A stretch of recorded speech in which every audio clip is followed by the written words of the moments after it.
Thank you, lady and gentlemen. You never know, this might become the first of a series of intellectual discourses. Who would have thought? But it is important, and I would describe this as the story of print. Not so much in a technical perspective, but very much an example of how printing was gradually infiltrating its way into the lives of everybody, the common man, so to speak. And there are many examples, which I'll very quickly mention. The idea of postcards and how they burst upon the scene. That alone is a fascinating story, and that might be your next topic. The story of newspapers, and Bob Lockley has given a very informative talk on the impact of and the growth of newspapers, the impact of the linotype, mechanisation of typesetting. These are stories that can form chapters in the bigger story, which is how print gradually was, as I say, infiltrating its way into the lives of everyday people. In the 1880s or thereabouts, it was probably possible to wake up in the morning and then go to bed at night without having had any particular exposure to print. Within about 40 years, by about the 1920s, it was impossible to escape the impact of print. From the moment you woke up, there would be a packet of cornflakes. You know the story, but it's a story we all take for granted. And that is why it is so important that I think we've got Andy here to give us a fascinating story of how print, as I say, made an impact on our everyday lives. Let me quickly read this because this encapsulates the talk. When the Print Museum acquired a wooden print block, and Bob Lockley showed it to the visiting audience for the first time, industry researcher and writer Andy McCourt recognised it as a fine example of boxwood engraving from the mid and early 19th century. Andy delved into his collection of 74 Penrose annuals, recalling having seen an article on boxwood engraving. Further research uncovered a fascinating history of these greatest of hand engravers. For letterpress printing, many out here in Australia, which again is a very interesting sidelight. He's even discovered that the art is still alive and well as a printing art form, and one of the world's most renowned engravers, David Fraser, practices right here in Australia, which is very interesting. Andy takes a deep dive, who wrote this bloody rubbish, into the beginnings, the heyday and the decline of boxwood engraving, what it was and what it wasn't. And it wasn't woodcuts. That enigmatic statement will be explained in more detail by Andy. From his box of delights, we'll show some astonishing examples of the craft that are sure to amaze even the most knowledgeable offset letterpress reviewer or even digital printer. They don't mention compositors anywhere in there either, but anyway. In conclusion, Andy's talk is a fascinating trip down memory lane as he dissects the unique skills of the boxwood engravers and their role in the printing industry of the 19th century. Andy makes reference to their role in enabling such magazines as Punch of London to publish often risque. Now you're on your best behaviour, no risque jokes, and that's you promised. Okay. Politically sensitive cartoons lampooning politicians and other figures, including royalty of that era. He has even discovered an ad in the Sydney Morning Herald circa the 1860s advising the import of such boxwood for the purposes of making blocks for local letterpress printers here in Sydney. With that overly dramatic flourish, I hand you over to Andy. Well done, James. Good summary there.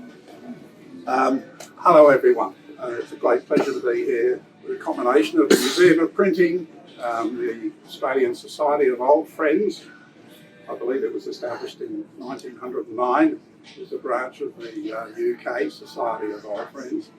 So it's a very august and long-standing organisation, and of course the LIA. So Angus, Bob, James and Scott all joining together like this with the members here, and a couple of venerable media people. So just getting my best side. And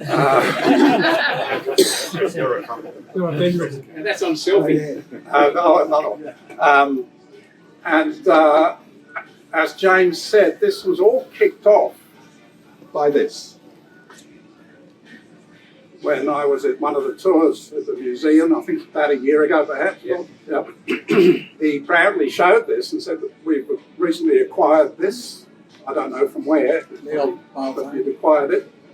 And there was a certain amount of mystery about what it was. It was obviously an engraving of some kind.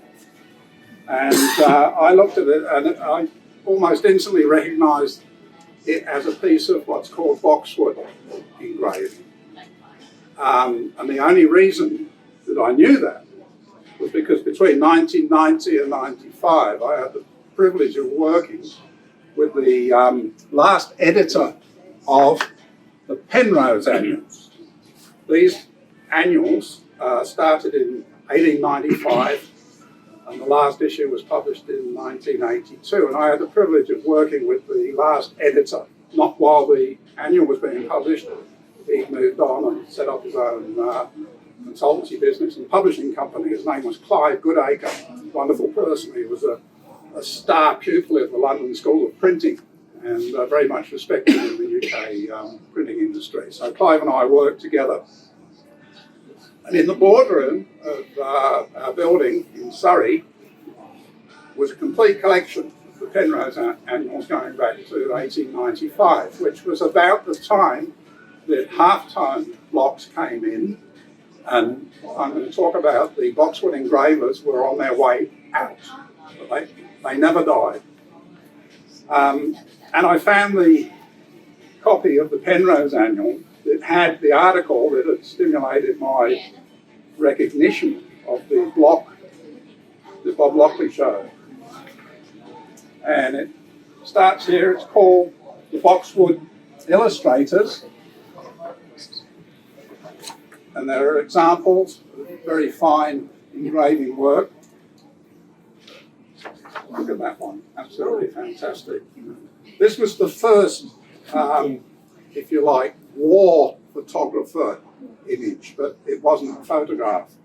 There was some kind of revolution in Paris. The French were always having revolutions. So English used to go over there and sort them out. These are actually reporters covering the Prussian bombardment of Paris. And it may actually have originated as a photograph and then had been engraved, or it could have been a sketch by a war artist that was then subsequently engraved. And there it goes on. All of this amazingly detailed work, and the more that you get into the years of the Boxwood engravers, the more detailed the work is. It's just astonishing. There we go, there's some kind of a light of an air machine over Paris again. And it's not a hot air balloon. I think they were already using hydrogen or helium. It's like an Escher type of engraving.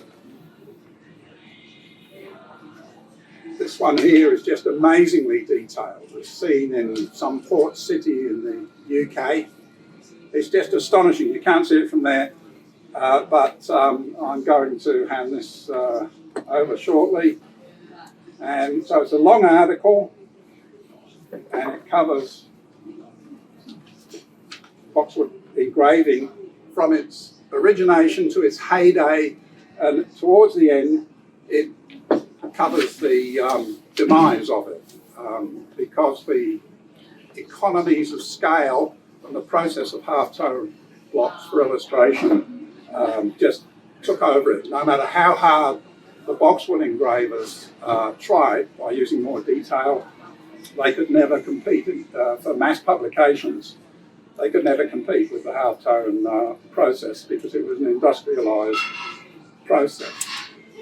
The Boxwood engravers weren't just engravers. They were certainly excellent draftspeople. I say draftspeople because many of them were women. They were artists in their own right. They had to be in order to interpret the original material into printable engravings. They couldn't just copy lines. There's something here that a famous artist said about these Boxwood engravers, and they were mainly in the UK, although it did spread all over the world, particularly to America and especially to Australia, where some of the finest Boxwood engravers in the world were. I'll quote, "There are things among them which are superb," referring to the Boxwood engravers. Wrote, and I'll leave out the name of the artist and I'll tell you at the end. He referred to the work of artists and wood engravers in the magazines of the 70s, that's the 1870s. For me, the English black and white artists are to art what Dickens is to literature.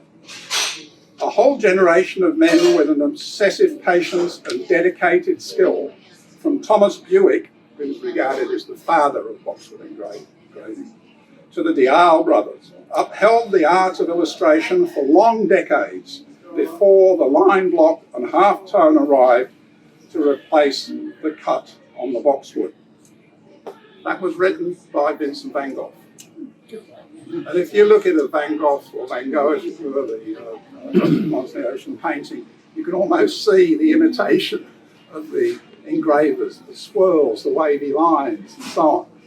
Now, for someone like Van Gogh to say that about the English Boxwood engravers is a compliment indeed. But let's investigate a bit more. And by the way, this book only arrived from Scotland last week, and I'm giving it to the museum. So if Bob, I can hand that over to you. Thanks very much. Yeah. So that's an incredible donation. That will help you really get to the bottom of what that's all about. Yeah. And I'm just about to say a bit more about what it's all about and the difference between woodcutting and engraving.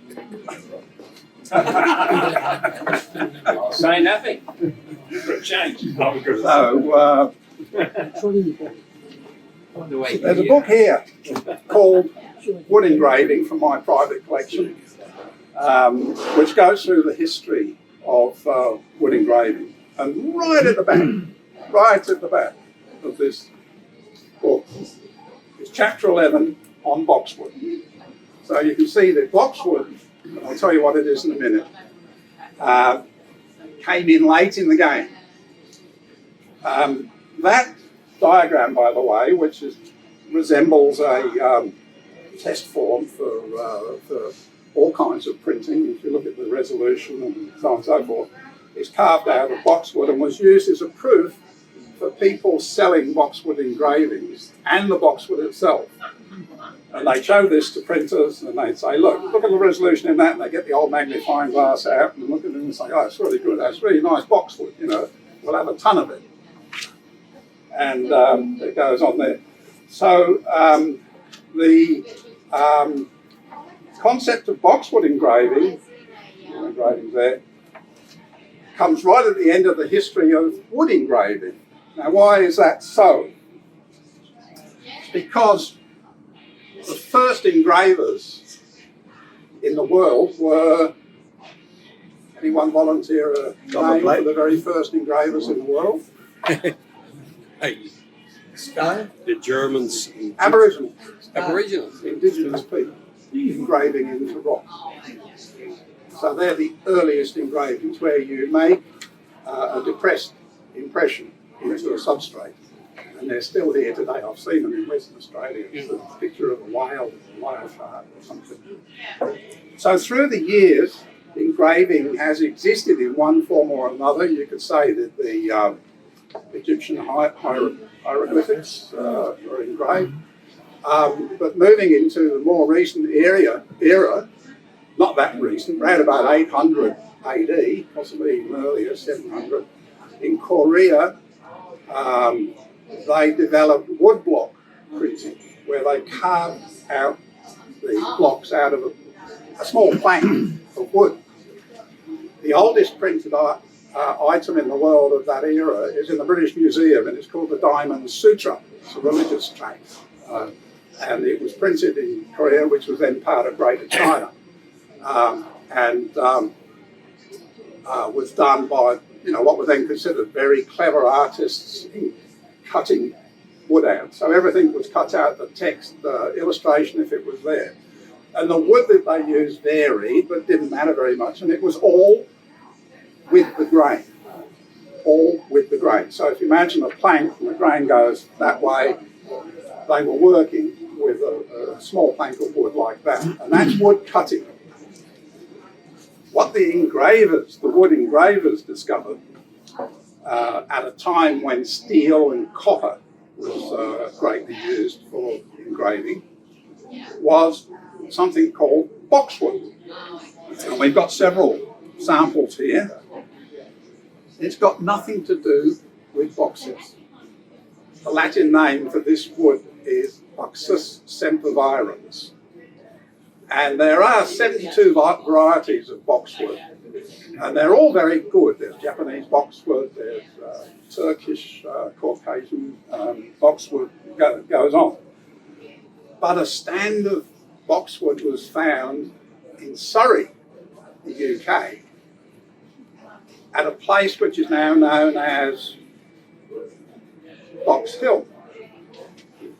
And, they figured, let's anglicise this. We can't call it Buxus sempervirens Hill. The cartographers won't like that very much. So Box Hill, Surrey, has given its name to Box Hill in Victoria. I'm sure you all know Box Hill. There used to be a very good printing TAFE there. I'm not sure if it's still there. It was all because of this. It's a shrub more than a tree. It doesn't grow much taller than what I am. 2 meters is a tall boxwood tree, Buxus sempervirens. But they found somehow, first of all, that the wood of this tree, derived from the trunk, was the best wood turning material and for carving things like chess pieces, because you could work really finely with it. It was so hard and the grain was so tight. It doesn't even float. You can put that in a bucket of water and it won't float, like ebony.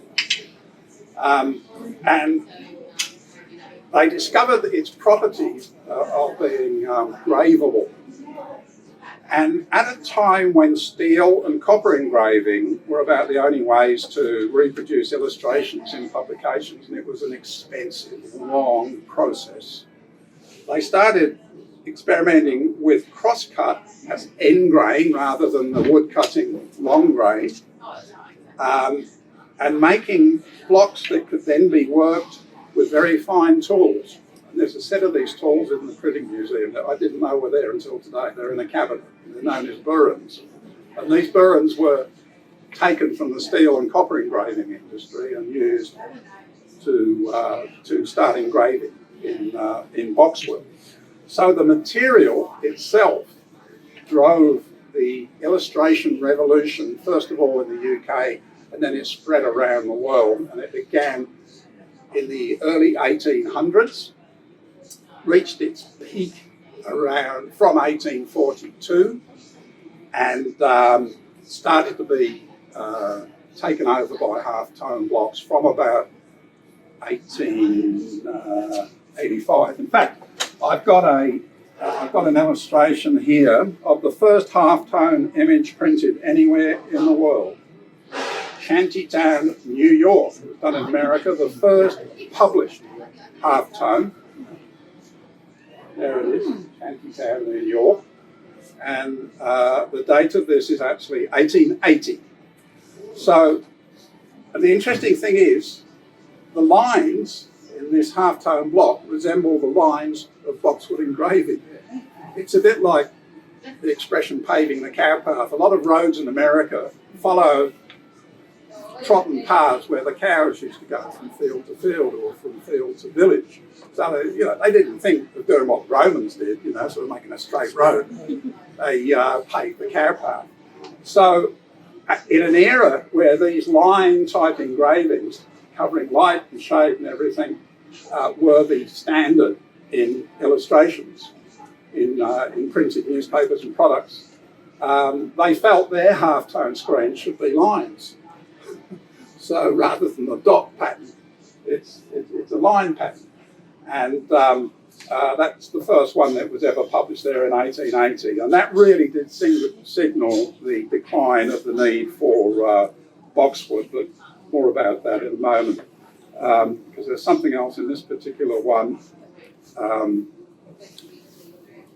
which is a short historical account of woodcuts and wood engraving. You see, they note the difference between woodcuts and wood engraving. That is a woodcut.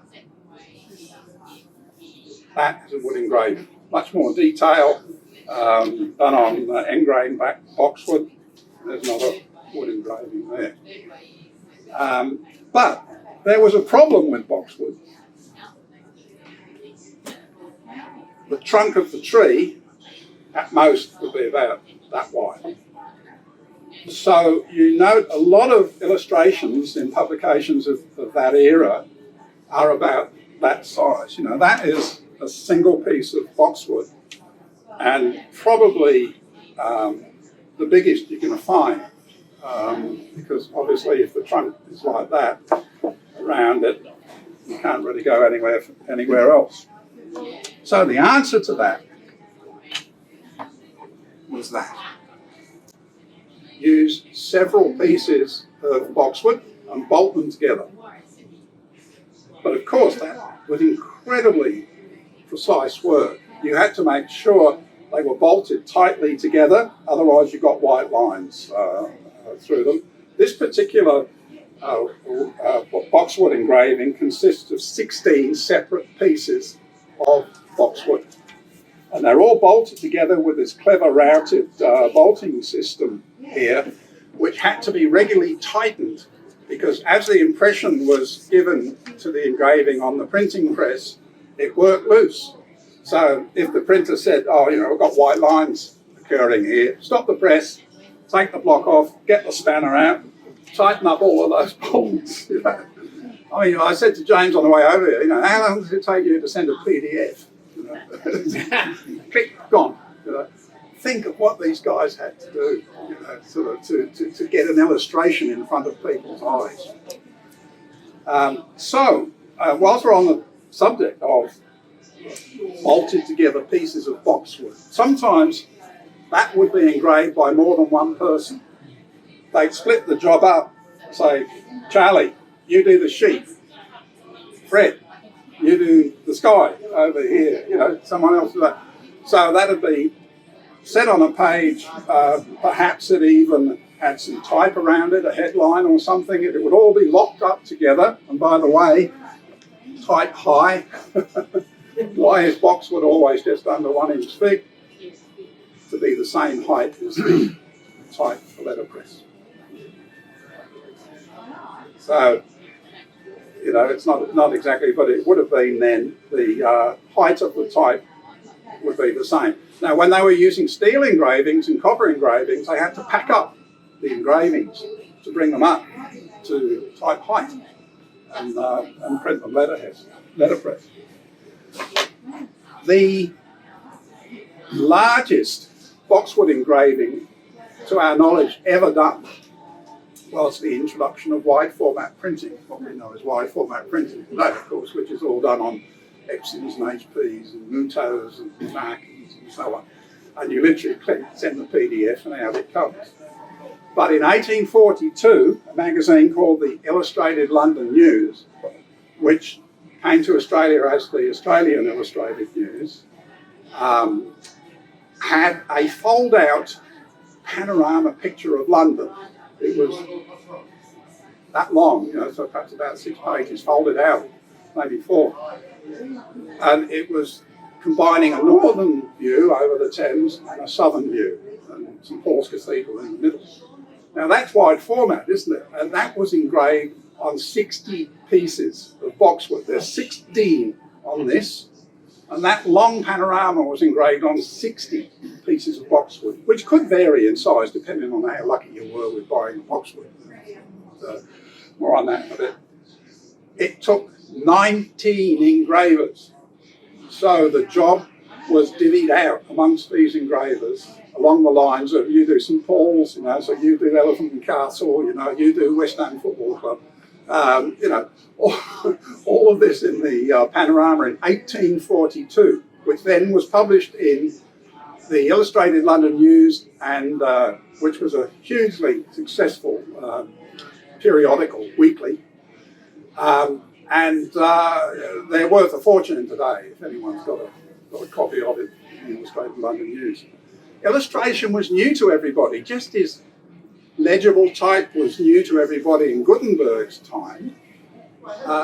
Actual illustrated publications for mass consumption were very, very new. There wasn't anything before. If you look at the 1857 copies of the Sydney Morning Herald in the museum, as you go in on the left, there's not a single illustration in any one of them.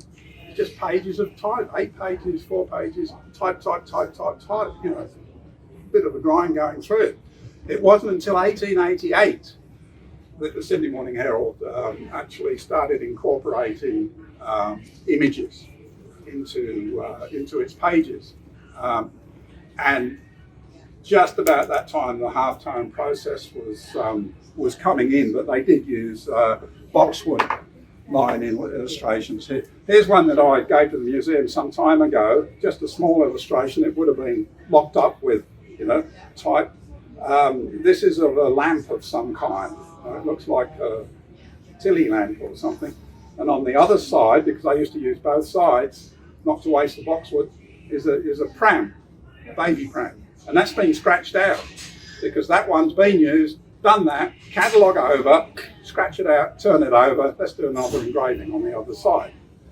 And these pieces of boxwood all came from books of sempervirens tree and were very hard to get in reliable supply. In doing the research for this chat, I did find from a government site called printsandprintmaking.gov.au, which obviously is something I'd like to get down to Canberra and have a look at, is an importation certificate for boxwood for engraving, imported by Frederick Cubitt, who was also an engraver. And it was for the Sydney Morning Herald, and it was from 1831 ongoing. So from 1831, somewhere inside the Sydney Morning Herald, someone was, saying let's have some boxwood. It might have been for supplements, it might have been for extraneous work they were doing, but it certainly wasn't in the newspaper. So this particular shipment arrived in 1864, on the 10th of December actually, and the full text of what arrived was boxwood for engraving, a large stock of the above now landing ex Lahogus, I don't know where that is, and Damascus, I do know where that is. Bolted blocks of any size for illustrated papers, etc. Frederick Cubitt, Bridge Street, Sydney, engraver on wood, sole agent for C. Wells and Son, Bouvier Street, London. So obviously the C. Wells source was a merchant, and he got his boxwood from wherever he could get it, which turns out to be mainly Turkey, because Box Hill in Surrey, they took the whole side of the hill down and took away all the boxwood and sold it for £14,000. So that was the measure of the demand for boxwood of that area. And someone in the government stepped in, remember this is the Victorian period, and said, look, you can't take any more of that boxwood. So English boxwood, the supply dried up. So the merchants such as Wells scoured the world looking for boxwood. It only grows in parts of Europe and the Caucasus near Turkey. And Turkey being a large country with a lot of hills and mountains, because it likes a hilly place to grow, had lots of it because it hadn't been touched. They didn't know what it was for. It was just, used for hedges, and it's still used for hedges, by the way. It makes very nice hedges. You can make cats and dogs out of it and all that sort of thing, which the English seem to be very fond of. And just straightforward hedges. So there was all this boxwood in Turkey, and not only was it there, it was ancient. so the trunks were wide enough to make bigger blocks, but still no bigger than 12 inches. 12 inches was an absolute exception. So Australia imported boxwood as early as 1831, just as the craft was beginning, and continued to use boxwood for engraving. But what for?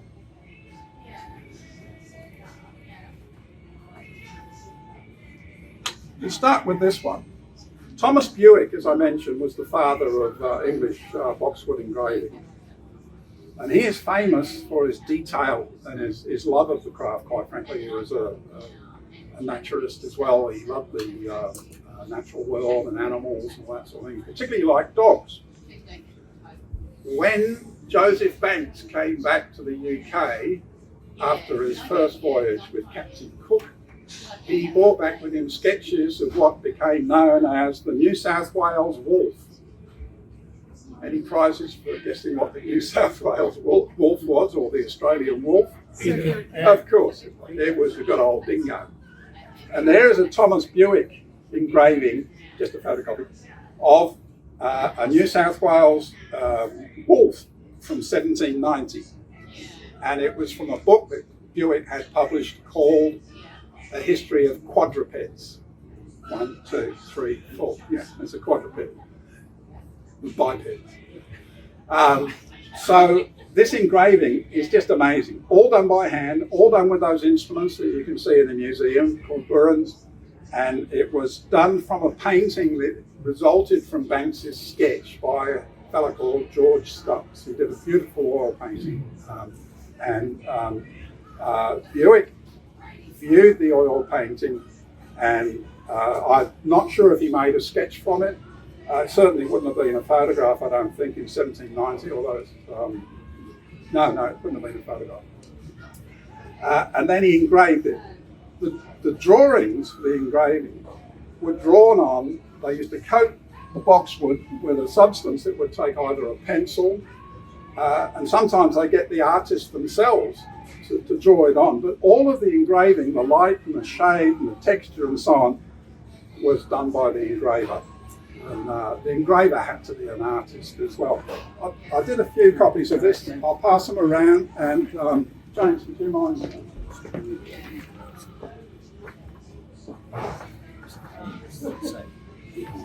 Just hand them around, and whoever's lucky enough to keep one, you can keep them. They're photocopies. So Thomas Bewick was the king of engraving. His excellence in the art spread around the world, and I was lucky enough, this is on loan for this particular purpose. This publication here is from 1886. The Picturesque Atlas of Australia was a project in several parts.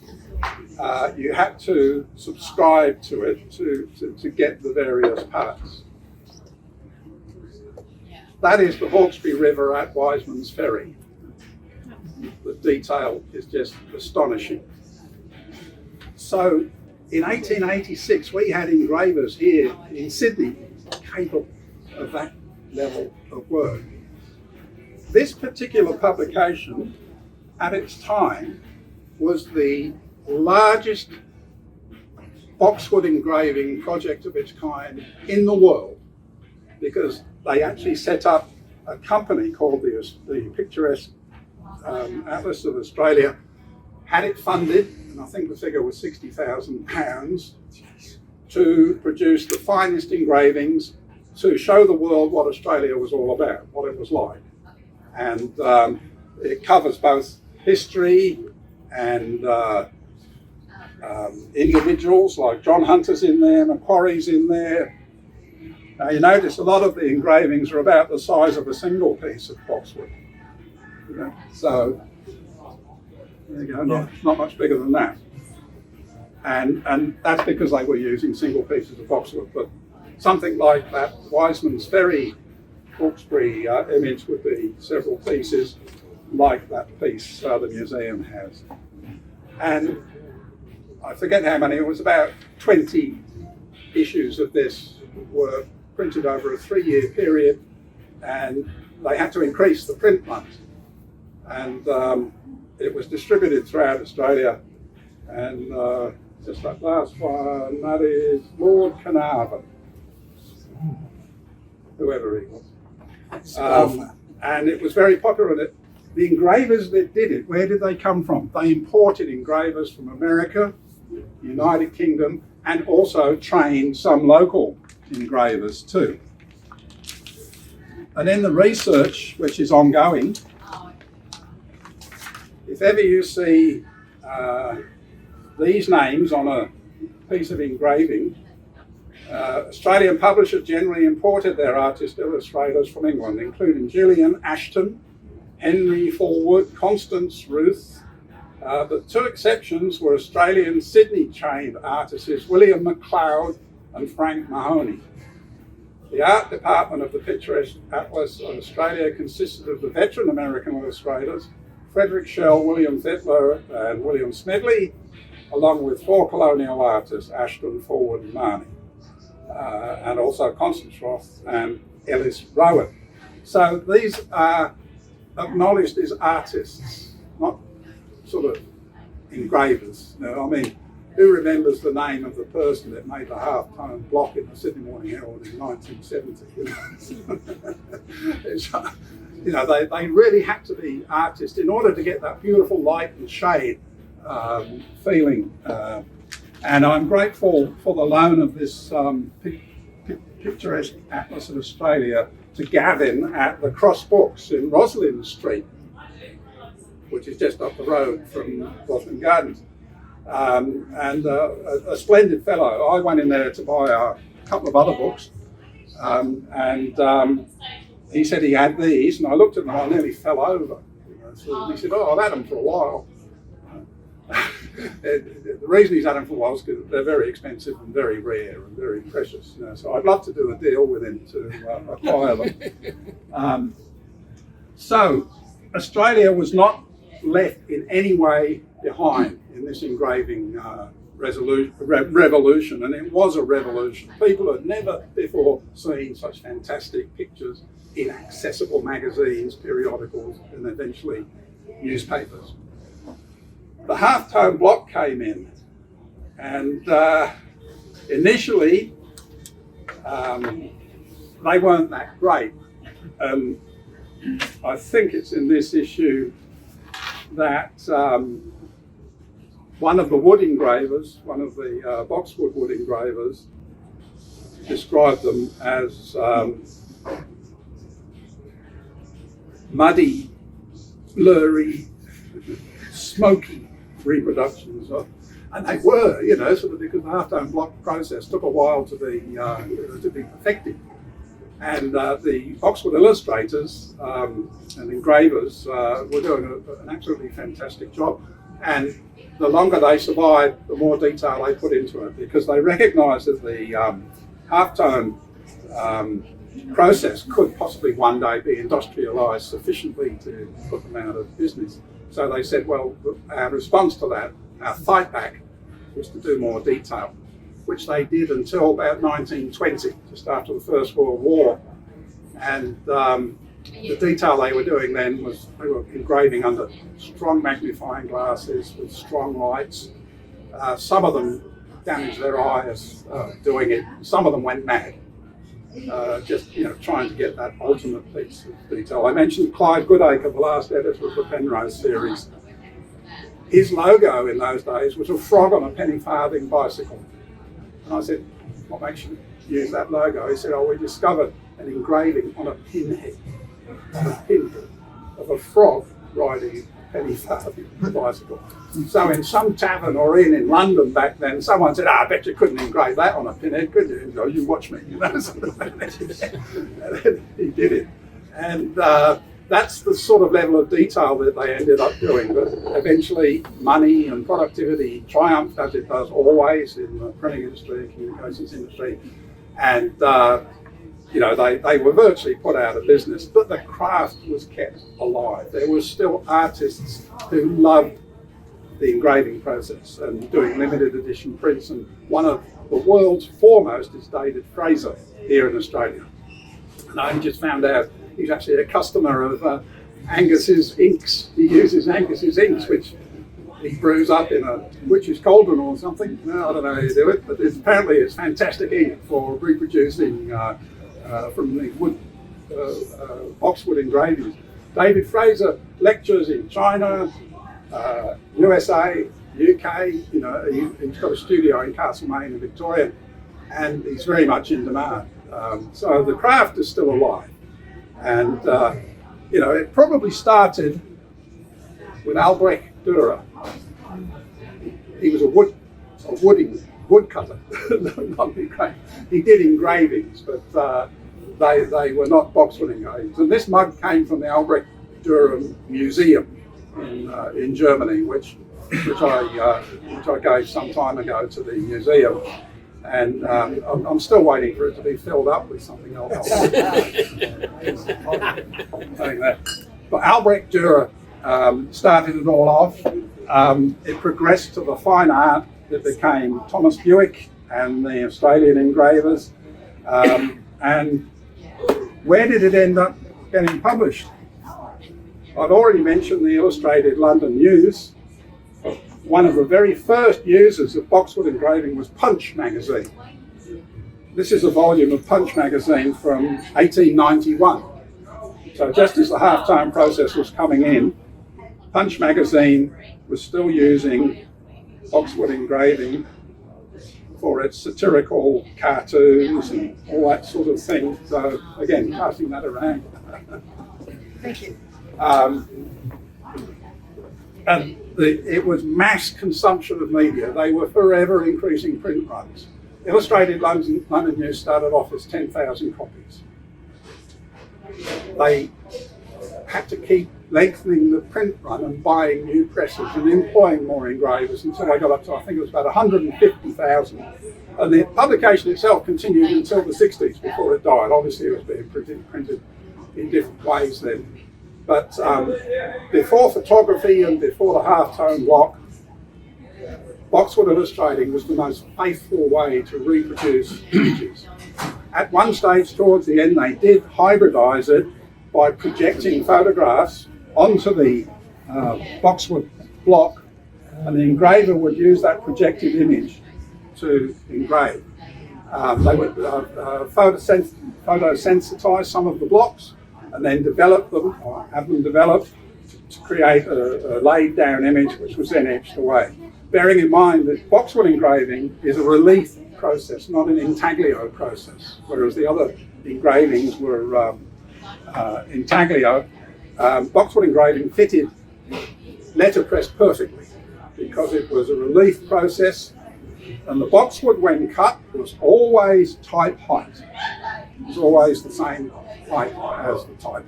So it could be just locked up in the chase along with all of the text, and the illustrations went in there, and it could be letterpress printed quite beautifully.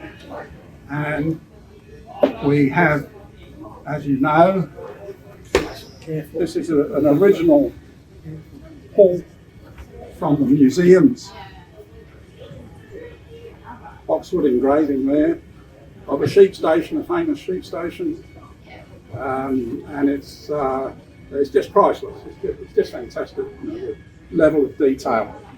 And It's the last time we'll see it like that. what I have somewhere, again for passing around, I'll go over there, Angus, for you. Just to pass around for a look, this is a shot from David Fraser's Boxwood engraving studio in Castlemaine in Victoria. They're all the tools, the fine tools, and you've been there, so you know. And there's a few samples there of the Boxwood that he's engraving. And if you look at the tools in the cabinet at the museum, they're the same tools David Fraser's using there. Nearly wrapped up this.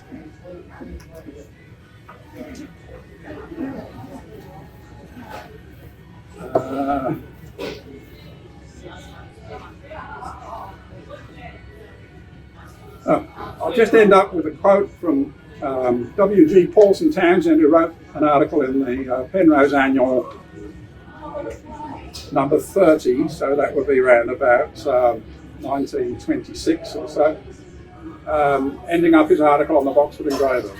There is no doubt that this craft, which has given so much pleasure to mankind in the past, will again occupy an important position in the production of books for collectors of fine editions in the future. He was, nearly on the money there with that, because that's about where Boxwood engraving is today. But I think we can look back with great pride on the contribution that it made to the dissemination of knowledge and entertainment throughout the world for about a 50-year period before things all went crazy around the end of the Victorian era, and they started making halftone blocks in laboratories, and then the presses got faster, and then offset came in, and the whole damn catastrophe, for that particular period of time in humankind history. There was a direct connection between the artist and the viewer or the reader with some of the most beautiful print work that you would ever see. And bearing in mind, a lot of the paper that was used to print Boxwood engravings on was rag paper, not made from wood. That only came in about 1840, 50, something like that. All the paper before that was made from recovered cotton linters and rags and so on and so forth. And sometimes substances like flax and bamboo and but not chopped down trees. And of course, the trees were more available, but they have nowhere near the performance of the rag papers because of the photoreactive lignin and so on. So if you look at old copies of newspapers, they all got yellow, and that's the photoreactive lignin.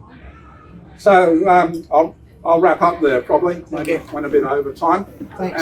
There's a lot more to say about it, and I'm still researching, and I'm negotiating with Gavin at Cross Books to buy the whole set of the picturesque Australian atlas, which is about 20 of these. This is part 2, by the way.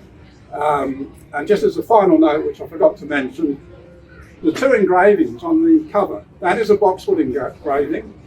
That is the steel engraving of Captain Cook. Steel and Boxwood were often used together. If they had an existing engraving, they'd say, oh yeah, we'll just pack that up to tight height and we'll use that. So I can tell that's a steel engraving because of the pattern of almost like a dot pattern in it. I think the tool was called a roulette. Yes. Yeah, Yes. They used to roll it over and make little indentations and so on. That's Boxwood. So it wasn't unusual to see steel engravings alongside Boxwood engraving, but because it was cheaper and faster, the Boxwood engravings took over for as long as that type of illustration was in demand. So thanks everybody for your close attention. I haven't spotted a single sweet person yet.